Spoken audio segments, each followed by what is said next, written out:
So, hello. I'm about to explain implementing stack using linked list. So, before, magsugod sa ta sa basics. So, basic operation on stacks. On stack. In order to make manipulation in a stack, there are certain operation provided to us. So, mo ni yung explanation kani. Mo ni siyang picture nga, mo ni siyang magpasabot sa push stack item. So, push to insert an element into the stack. So, kung asang element sa manay push mo insert na siya dito, then sa pop means to remove an element from the stack, so remove, tantangon na siya dito.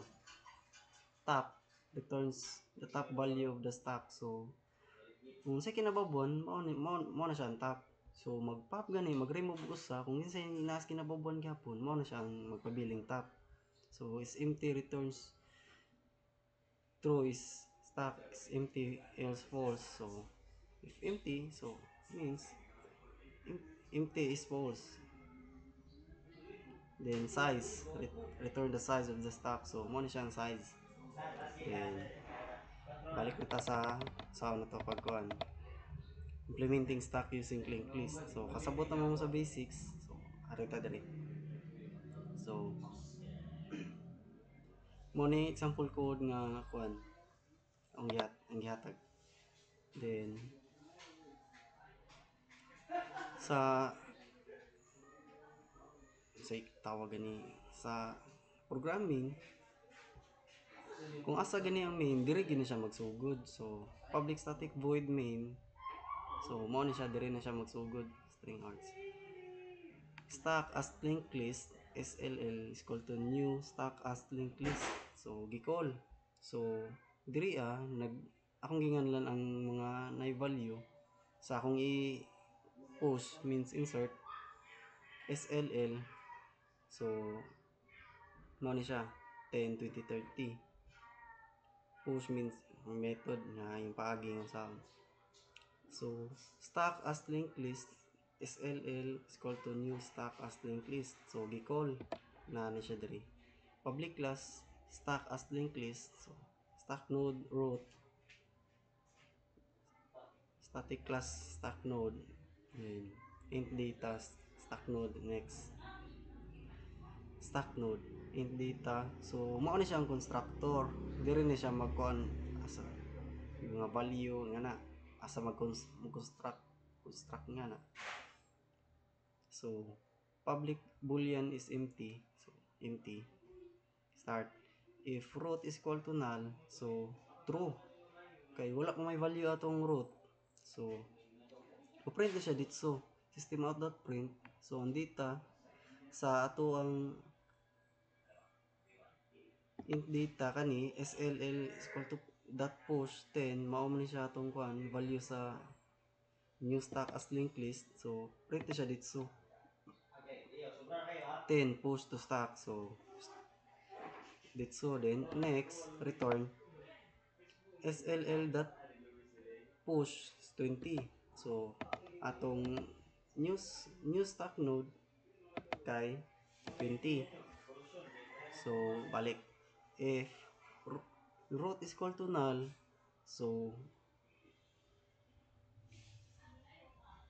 false, yes false. Then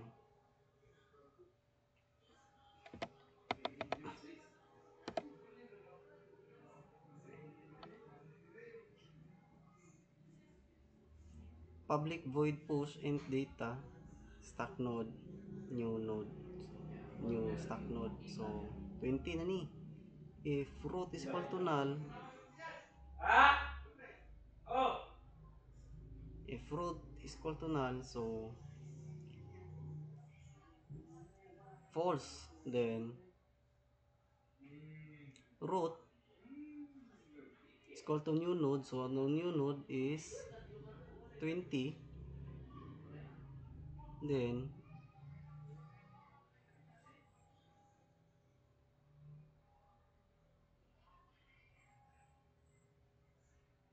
dili pa sayo pa day, sorry.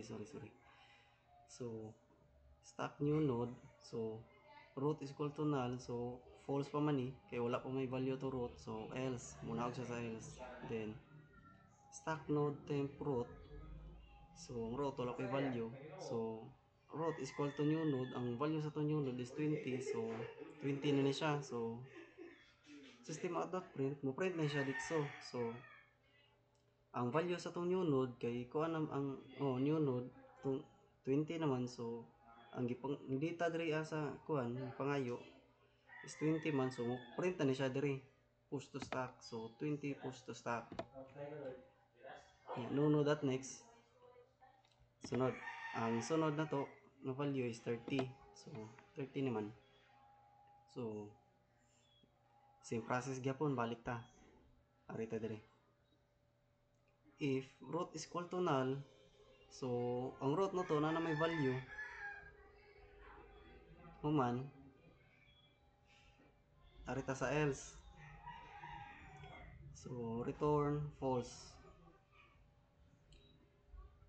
Public void push int data to is 20, stack node new stack node.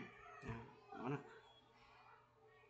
Then if root is equal to null, so root na to na may value, so false arita sa else.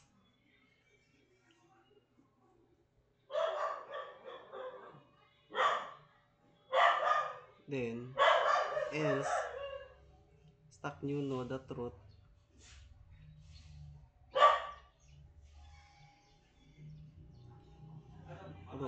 is equal to new node. So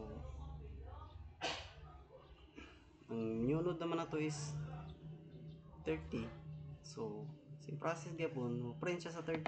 So dito na ni siya diri kay mo man data sa kuan sa atong next. So mo ni atong gi-insert kaning tulo. So start siya sa 10, 20 to 30. Then wala naman siya sunod, so diri ari siya sa ubos, continue sa ubos.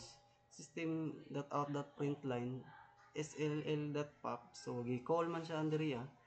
So public int pop, so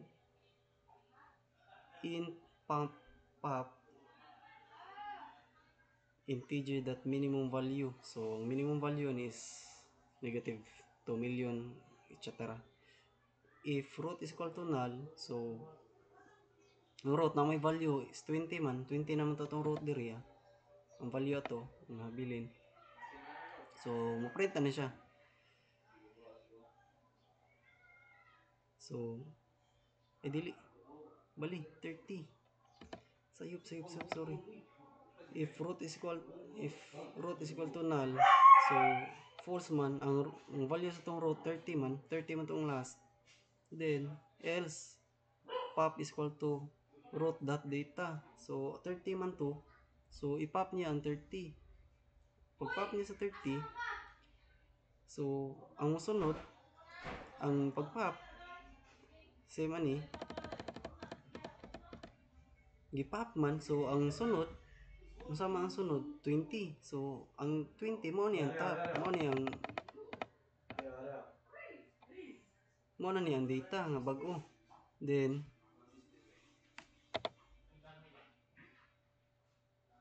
ang root is equal to that next, mao man ni siya ang sunod root 30, gipop naman 30 kani. So next is 20, so return pop mo print siya diri system.out.print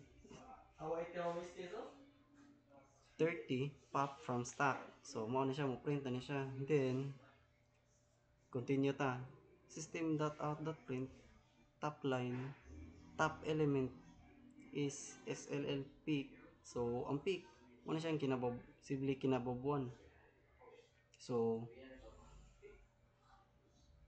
gi-call man siya arita diri public int peak.